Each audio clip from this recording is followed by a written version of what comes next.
Hello everyone, Rob Rousseau here, just reminding you to please smash the subscribe button as well as the bell and the thumbs up, leave a comment, and hey, if you enjoyed this video, please subscribe over on Patreon, patreon.com/Rob Rousseau. Okay, that's all. I'll talk to you later. Bye. Okay, so here is Paris Marx.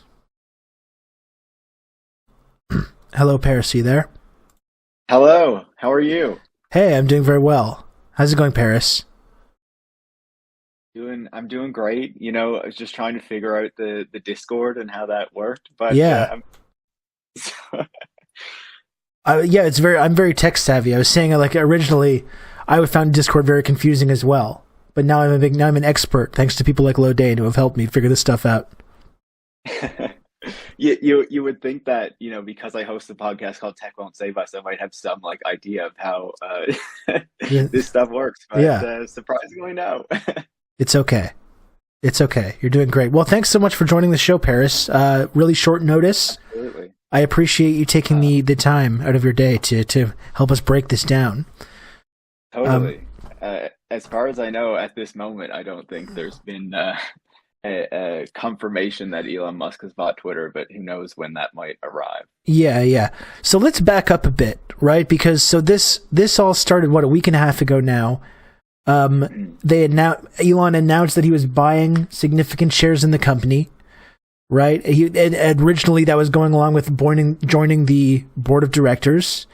A few days later, Twitter came out with a statement saying he won't be joining the board of directors, with a couple of like key details that was in that.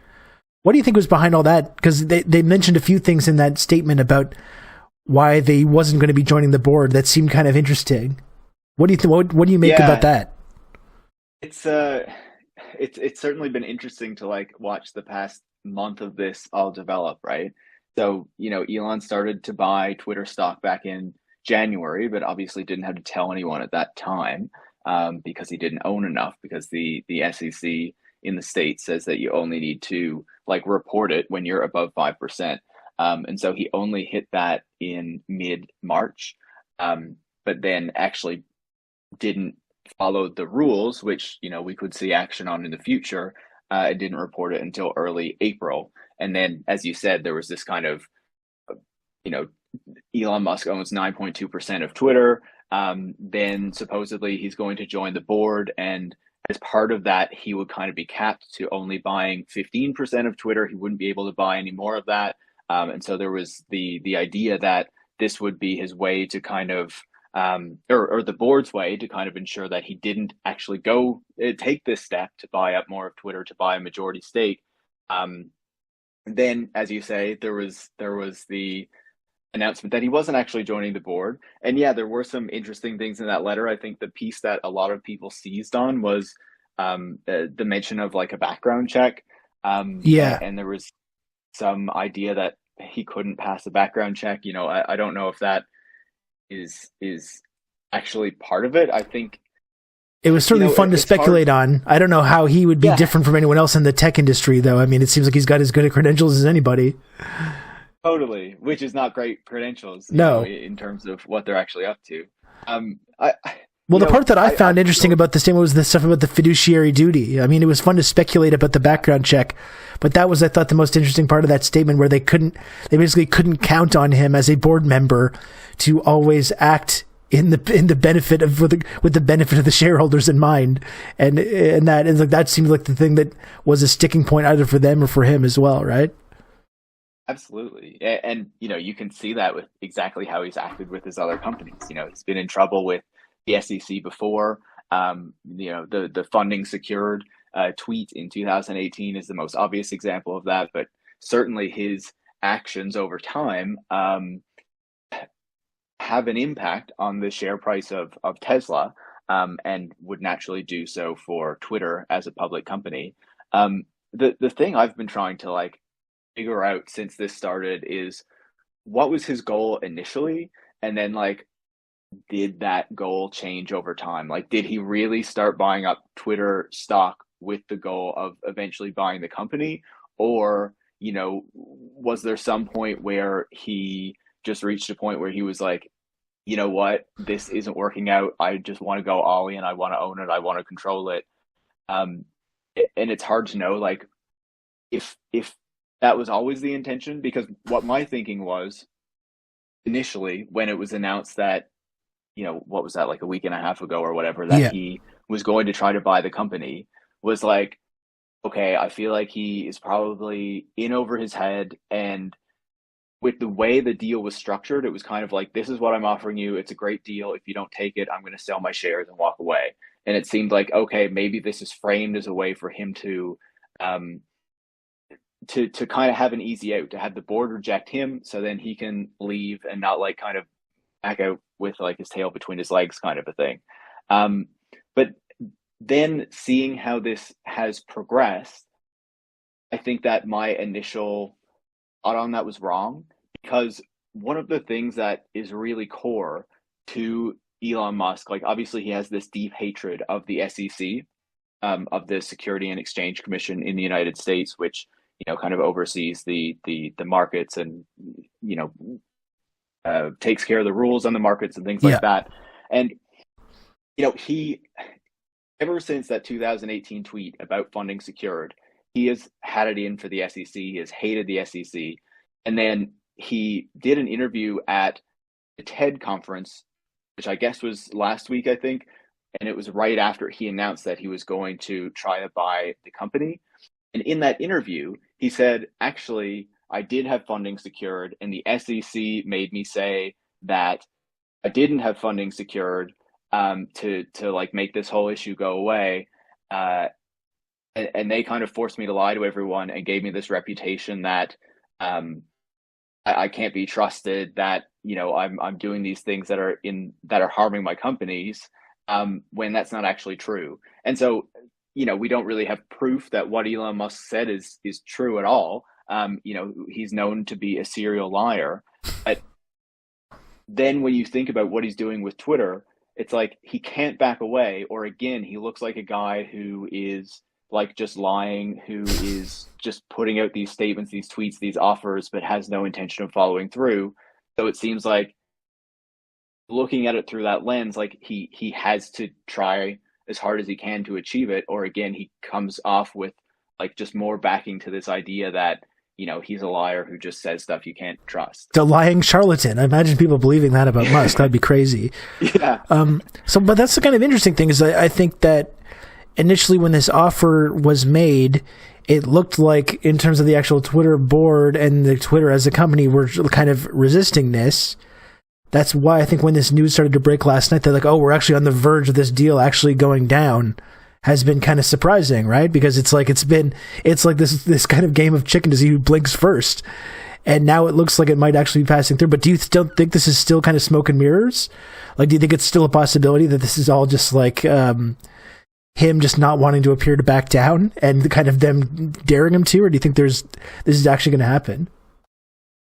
Yeah, I feel like at this point it's really hard to say for sure, but I would say that the chances that something happen are much higher. Like, obviously it's important to remember that this isn't a done deal, that anything can still happen. Who knows what's going on in those negotiations that have supposedly been happening all weekend between Musk's lawyers and Twitter's board and its lawyers. But I think that there's obviously still a chance that Elon Musk isn't the owner of Twitter and it doesn't go private anytime soon. But at the same time, I feel like, I can't fully rule that out, because the chances of it actually happening seem much higher than it did last week. Yeah. Are you sort of like on the side of, as like a Twitter user? I have a pretty love-hate relationship with Twitter. It's like, obviously it's kind of opened a lot of doors for me, becoming sort of well-known on Twitter. It's also been like a source of constant mental anguish, staring at this fucking thing all the time. So I have a bit of a love-hate relationship with it. I don't particularly feel, as much as I think Musk is, like I said, a lying charlatan. It's not like the company is not currently being run by these kind of libertarian, crypto-loving tech bros. I mean, that's what Jack Dorsey was as well. So yeah. I don't know if I'm quite ready to say like, oh, this is the end of Twitter. It's going to be this big drastic change. Like, I don't really know what that's actually going to look like. Do you have any ideas about like what actually Musk wants to change about Twitter? I mean, that's when he talks about free speech and all this stuff. Like, do you think this is actually going to have a tangible difference on the way the site is run? I think the biggest difference you'd probably see is that they will do less enforcement on like content moderation and like harassment and stuff like that. But that's also not like a guarantee, right? Because he says a lot of things. He says on one hand that um, it's going to be like he's this free speech defender and the platform is going to be all about free speech because that's essential in a democracy, blah, blah, blah. At the same time, he wants to ban all spammers and bots because those are the things that show up in his mentions, whereas harassment isn't a thing that he deals with as much. Right. That'd be something like women and minorities and certain journalists and things like that, right? Yeah. And but then at the same time, like he has said that they would still follow like the laws on speech in different countries, and there would still be degrees of moderation, and humans would still be doing content moderation and stuff like that. So he's kind of on both sides of the fence, and he's saying a lot of things that would be in some ways like contradictory. And I think what we're actually going to see, if this actually happens, if he actually takes over, if he tries to implement his vision for what Twitter should be, or he thinks it should be, is that he'll actually have a really hard time like making substantive changes in that regard, because like I don't know, it's just hard to see like a lot of these things going through and like I don't know, really doing things that are going to substantively change the way that the platform works. I think initially they'll try some things. I wouldn't be surprised if there's pushback from some of the employees as well, especially if they try to kind of take the pedal off of content moderation of hate speech, harassment, things like that. So it's hard to say exactly what'll happen. But I just want to also pick up on your point about how we're all kind of on this platform. And I think the idea that, a lot of people have been saying that they're going to abandon it because Elon Musk might be in charge or whatnot. But like, isn't this the thing that most users of Twitter like live for, is like the drama and like the shit going down on this platform? Like, the whole kind of Trump episode, everyone was like, wow, I hate Trump. Like, I can't believe that this guy is the president, but also what's he tweeting now? I have to see it. Like, what's the discourse, right? Yeah, absolutely. I mean, that's the thing. I'd like if my current tweet right now is a viral tweet, if I have it mocking the actual owner of Twitter. I mean, that's kind of cool. I kind of enjoy that. But it is funny when you talk about these like different alternatives to Twitter that have been bandied, that are always bandied around by people on the right, in the interests of creating this kind of like low moderation, free speech experience. And now there keep on being these efforts to create this, whether it's Gab, whether it's Parler, whether it's Truth Social or whatever the Donald Trump one is. Like, they're all splintering off.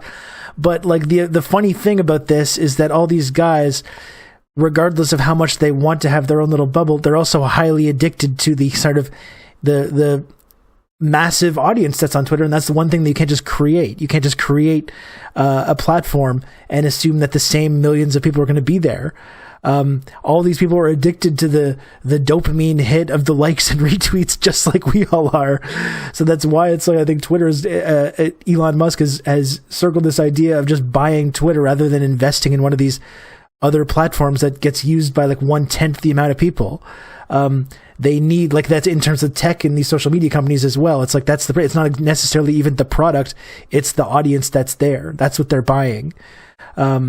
So it's kind of funny how he's taken this approach rather than the approach that some other tech billionaires have taken of trying to start their own platforms, which inevitably just don't go anywhere because no one shows up. Totally. Like the incentives are all there for everyone to keep using Twitter because it's the platform that has the users. Like, obviously on the left, like on the right, you have the Gab and Parler and stuff like that. And again, like very niche for like the real right-wing weirdos. And then on the left, you also have the discussion of like, okay, we should all just go to Mastodon now. But like, let's be real, like there isn't going to be a mass exodus to Mastodon. Like, no offense to Mastodon, I'm sure it's great over there. Yeah. Because Twitter has the users, Twitter has the network effects, and if you think about it, it's like it's where the people that you want to follow are, and the people that you want to follow want to use a platform like Twitter because, as you were saying, it offers the opportunities of that mass audience. Like you think of the people on Substack, they're very clear that a lot of their audience comes from posting on Twitter and getting people from Twitter to like go subscribe and read their Substacks and stuff like that. It's the same with like, let's be real, I'm a podcaster. My podcast has benefited immensely from sharing it on Twitter, people seeing it on Twitter, then coming to like support the show on Patreon and stuff like that. And I'm sure the same is true with your stuff. Um, and so until you kind of change these deeper incentives that exist on these platforms, you're not going to have this kind of mass exodus to these smaller alternatives because it's just not like I hesitate to say it's not what people want, but like it's not where the incentives of like the social and economic factors in this are right now. Yeah, well, that's the thing. We like Twitter, and we don't all do mass migrations to Mastodon precisely because there's assholes like Elon Musk on there, and it's actually fun to engage with people that you don't like just as much as it is to engage with people that you do like and are friends with. That's part of the appeal for all of us is mixing it up and yelling at people, even people that we hate or that we love to hate. You know, that's a big why this is so important to us. I mean, but something that it does hit on, and like Elon kind of talks about this idea that Twitter is somehow kind of like, it is kind of important in a way. It's kind of this public square type effect. And even though there's other social media sites that have more users, just the fact that so many journalists and so many politicians use Twitter, it's kind of taken on this kind of valuable service. And it's a way for average people to sometimes have just as much of an impact on discourse as these kind of powerful outlets or powerful people, which is something that I kind of like about it as well. It gives kind of average people more of a voice when it comes to these kind of big narratives that happen, whether it's about foreign policy or whatever else. But the problem is Twitter, just like any other social media site that has a lot of users, even if it does take on this kind of importance, the idea that all these sites are ultimately just owned by these tech billionaires, whether it's like Twitter and Elon Musk, or whether it's right here on Twitch, which is ultimately owned by Jeff Bezos, or Facebook or YouTube or whatever. It's like the whole issue here is that Twitter should be a public utility. Like a lot of these social networks should be a public utility, which could then be actually regulated in some way. And perhaps there could be some kind of a coherent moderation strategy that's in place that's easy to understand, and clear. Because they do perform these vital public services. So, you know, it's like in a way it's taken over media in such a way because they are media companies ultimately. So they should be, you know, ideally they should be turned into public services and regulated in the same way that media companies used to be. But this doesn't seem to be a solution that's actually on the horizon. And all we have is kind of more monopolies and more tech billionaires who are ultimately unaccountable or accountable only to their shareholders being in control of these vast networks of millions of people. Totally. It's like traditional media in that way, right? In the sense that like it is important to like, I don't know, democracy or, you know, the public discourse or whatnot. Like say what you will about Twitter, love it, hate it. As you said, like all the journalists, all the politicians are on there. It is the place where you kind of have to be. And I think it's more important for that kind of discourse than a Facebook is in that sense. And so, but then, you know, as I was saying, like traditional media, they're all owned by these really powerful people, by in many cases billionaires, whether it's Mark Zuckerberg. You know, Twitter used to be led by Jack Dorsey, who I believe is also a billionaire. And now if Elon Musk takes over, you know, that does level it up to a certain degree. You have the Washington Post that's owned by Jeff Bezos as well.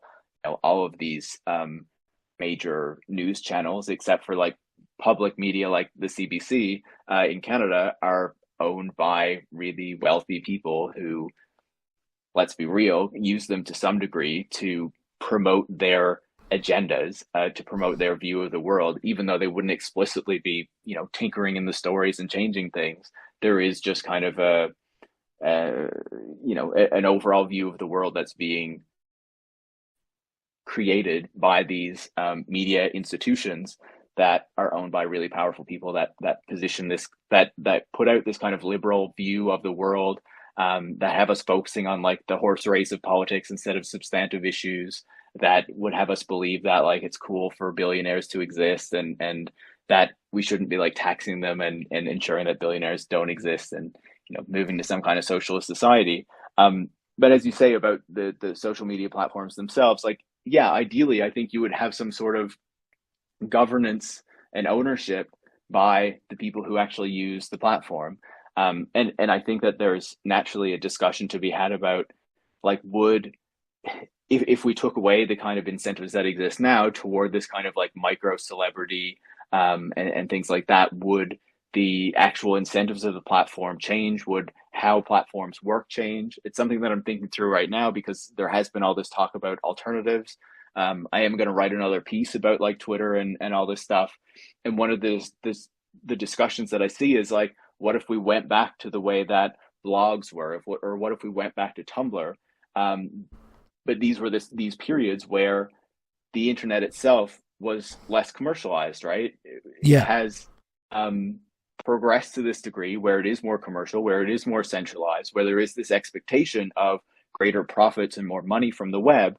And so then if you revert to like a blog stage or even back to Tumblr, you're making less money from these websites, or the companies were, at that point. And there was also less like ability to turn those things into jobs or income as we have today with like Patreons and Twitch and stuff like that. So there's a fundamental shift there that has occurred. And the idea of reversing it is in some ways attractive, but like without larger, more structural changes to the way that like society works, the expectations that we have for the economy, like it just doesn't make sense, because the way that the internet works right now is a result of like the capitalist system that we're all living under. Yes, it is. Yes, it is. And I mean, that's a big part of like Musk himself, and like the how and why Musk is the richest man in the world to begin with. And I've been talking about a lot about this, since while we were kind of waiting for you to come hang out, the idea about how Musk himself has been kind of very artificially put in this position, and how like all the wealth, including the wealth that he's planning on using to carry out this transaction, is basically completely fake, and about how it's all based Yeah. on not a successful car company, but an unprofitable car company that doesn't actually produce anything, whose stock Yeah. price has been completely like artificially inflated now for a very long time. Musk, someone that has benefited heavily from not only this kind of fraudulent process of stock price manipulation, but also through just like getting vast sums of like public funds and subsidies and things like that to run these companies. It's like a completely fictitious element of that we're supposed to accept about the way our economy works. And that's the whole thing that's incredible about this deal to think about, is that a lot of the money, the actual funds that are being used to carry out this possible purchase of Twitter, are just completely like invented out of thin air. And there's even a possibility that like the money that's going to have to move around, because our whole Western economy is now based on this like completely inflated stock price, may have some profound impacts on our economy, and it may cause some severe fluctuations because of how completely like artificial all this stuff is. Yeah, like Elon Musk is a perfect example of like what is so screwed up about like the economy and the stock market in this moment. That's like in part a product of like the post 2008 era, right? And all of like the quantitative easing, low interest rates, the cheap money that was available, that allowed investors to like pile into these tech stocks even if they didn't actually make any money, in like an Uber, for example, or a WeWork. These companies that were able to lose billions and billions and billions of dollars over the course of many years. WeWork kind of collapsed. It still kind of exists in a zombie form, and Uber has been allowed to continue to exist. But again, a lot of people say that it's not the same as it was. It's more expensive. It takes a lot more time, and a lot of their success was based on kind of not only subsidizing and losing all this money, but really attacking the drivers. But in the case of Tesla, absolutely, its stock price, and there's this shift that happens around 2014, 15 with Tesla, where Elon Musk really starts to embrace these like kind of grander bullshit visions because he sees he can't actually pull off the electric car vision that he initially laid out. The idea of like getting an expensive electric car and then creating a less expensive one and a less expensive one again, and that being like a sustainable business model. He sees that that's not possible, and so that's when he starts to go into like the autonomous vehicles and the autopilot and putting out all these like grand visions for what the company can be and what the future of transportation can be. And that is designed just to pump up the stock price, because then you have investors thinking like, oh, this company is not just going to be selling electric cars, but it's going to be like revolutionizing the transportation system and is going to be making so much money. So like the stock price just like soars. And that is the foundation for Musk being the richest man in the world, particularly how it soared during the pandemic. And so, yeah, like it's all just, and the question then is like, at what point does it finally implode? Like, at what point do investors lose confidence and see through what Musk is doing? And let's be real, I would say in some cases investors do see through, but they need to kind of keep up the fiction to ensure that the share price stays high and they keep making money off of that. Well, it's like too big to fail now. Yeah, well, and what we're seeing now is like the raising of interest rates, kind of the pulling back of that loose monetary policy that allowed this kind of boom through the 2010s. And so, you know, the question is, does that finally come back for Musk, right? Like, does it finally reach a point where Tesla comes back down to earth? And, you know, it remains to be seen if that's going to happen, but like fingers crossed. Yeah. Well, so this is the thing. It's like I spent a lot of the morning talking about like Hyperloop and the idea of how Musk started talking about Hyperloop like 10 years ago and has raised so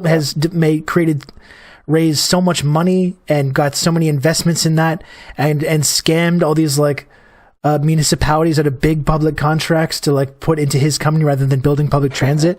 And just spending around the amount of time, you know, when you look at all those investments and all those resources and infrastructure that's been poured into this like fake, non-existent technology over the last 10 years, when you compare it to places like China who have actually just taken that energy and resources and put it into building public transit, and they've actually built things and built infrastructure.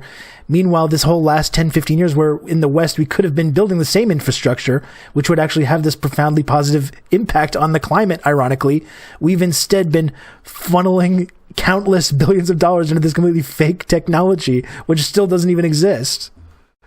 Yeah, you know, I argue that one of the ways to understand Musk is really to see him as trying to delay a better future in service of like himself and like to benefit himself. Because one really fascinating detail about the whole Hyperloop story, he announces this in like, or he puts out this white paper in like 2000. It's the mid 2010s. I can't remember the exact year. Yeah. But around that time, California is also pushing a vision for a high-speed rail line between San Francisco and Los Angeles that would continue down to San Diego and up to Sacramento at some point as well. And Elon Musk is against this, right? And it Ashley Vance, in his biography of Musk, says that in an email, Musk told Vance that his goal with Hyperloop was to kill the California high-speed rail project. So you present this like fake vision of a transportation system of the future that he says would go way faster and be way cheaper to build, but doesn't actually exist in any form, to stop the government from actually building a rail system that would be better, that actually would work today. And, you know, again, we can talk about the issues that California has faced in actually building that system. And some of that has come from like just the fucked up political system in the States and in California, much of it, I would argue. But yeah, like it's presenting these false futures to ensure that things like high-speed trains or better transit systems don't get built, because he can present the fiction of like something else that doesn't actually exist but seems futuristic and that we should do instead.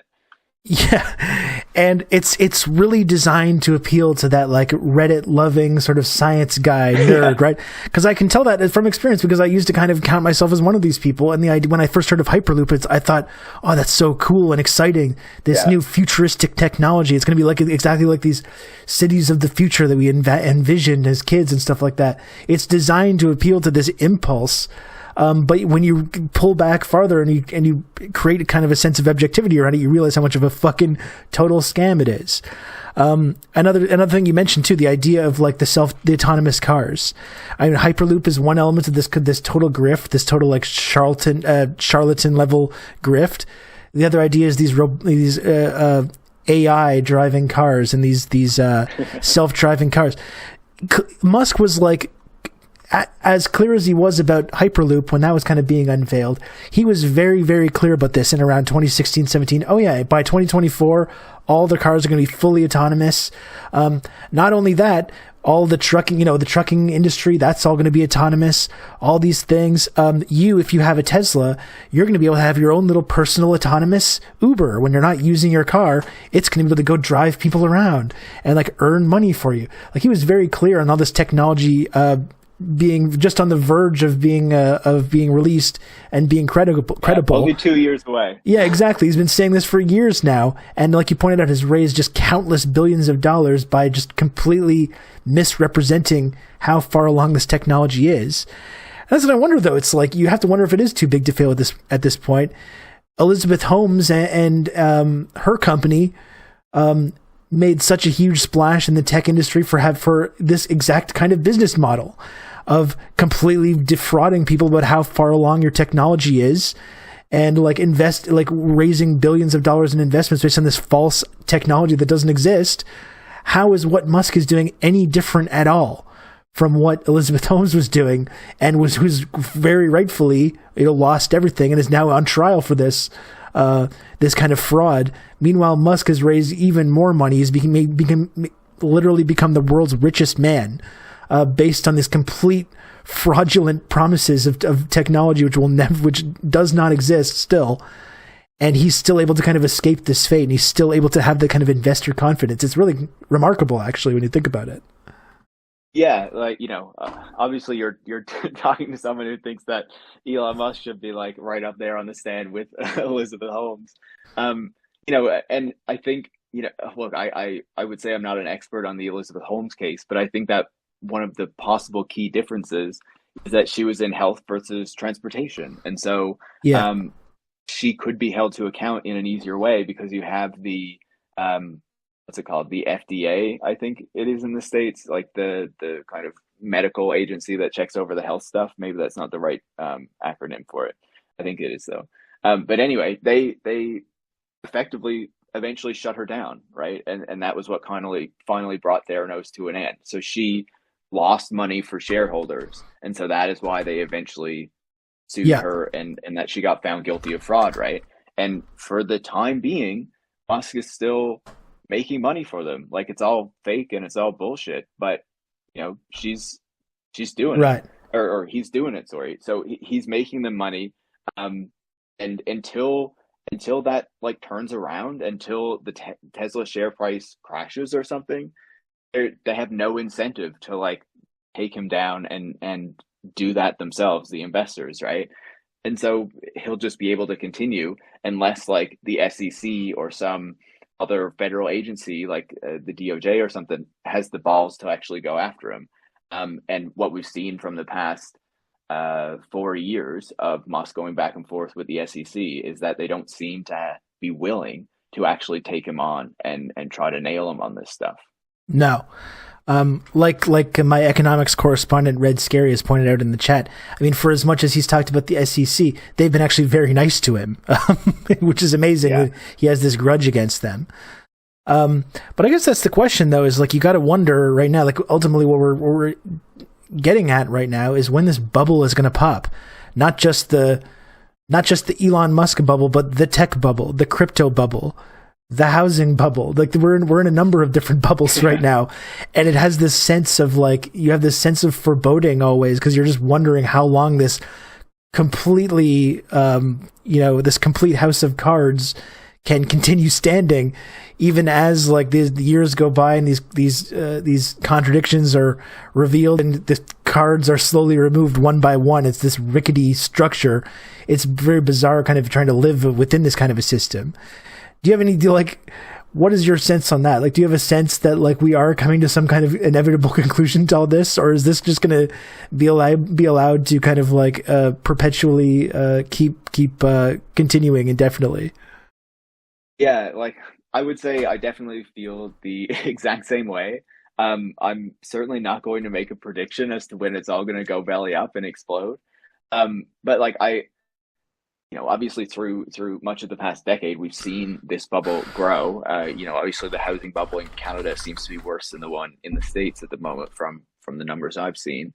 And so, there has been this kind of, because of the quantitative easing, the low interest rates, the loose monetary policy that I talked about being implemented after 2008, after that crash, we had this kind of massive explosion of these bubbles because there was all of this money in the system that needed to find somewhere to go. It obviously, much of that money went up to the richest people in the world, in the United States, what have you. And that fueled these bubbles in tech, in housing, because you have all these rich people buying up housing as investments, all of these private equity companies buying up, single family homes and things like that, and then kind of boosting the price of the rents and whatnot. And so it does feel like I would also say then just seeing those things like explode even further during the pandemic, like the housing bubble went up so much and housing prices and stuff went up so much during the pandemic. We saw the bubble with the crypto stuff, which seems to be being deflated somewhat right now, I think. The values of many of these tech stocks kind of exploding. Then we've seen the Facebook one implode in the past few months. Netflix fell 40% the other day. And as I said, interest rates are starting to go up. And so the question is exactly like, how long can this keep going? At what point do these things just stop making sense? Does the whole thing kind of collapse? And, I don't have the knowledge to say when that will be, but certainly it's something that's on my mind a lot as I see all of these stories. And it's just hard to think about how much longer it can keep going for. Yeah. Like I said, it's a bizarre feeling.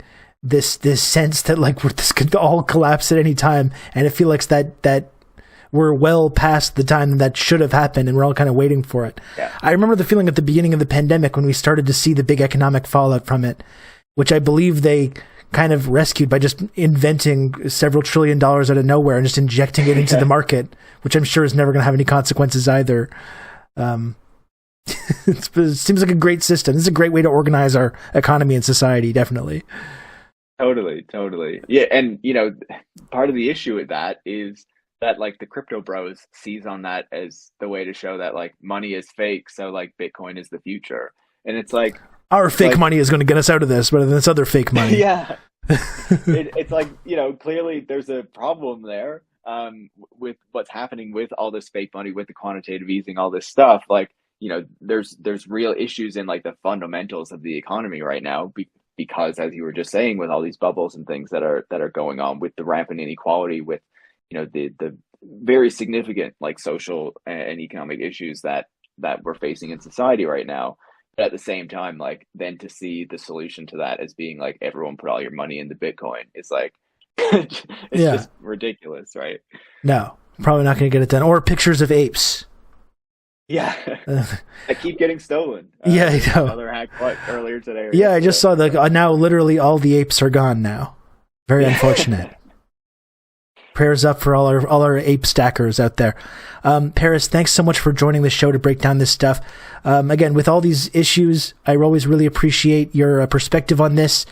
And everyone, if you wanted, I really encourage everyone to check out Paris's podcast, Tech Won't Save Us, which deals with this and all other kind of related issues to the way that the tech industry and our economy works and society and all this good stuff. Thank you, Paris, for talking to us. Thanks so much, Rob. Yeah, great to chat with you as always, and thanks to all the viewers for, I'm sure, chatting along and probably criticizing me as I criticize these billionaires. Nah, they're supportive. They're your people. Yeah, so we're good. Sometimes we get some of the weird Musk defenders in here. Not today. We haven't seen any today though. Awesome. These weirdos. All right, take care, Paris. Thanks a lot. Thanks so much, man. Thanks everyone. Bye bye.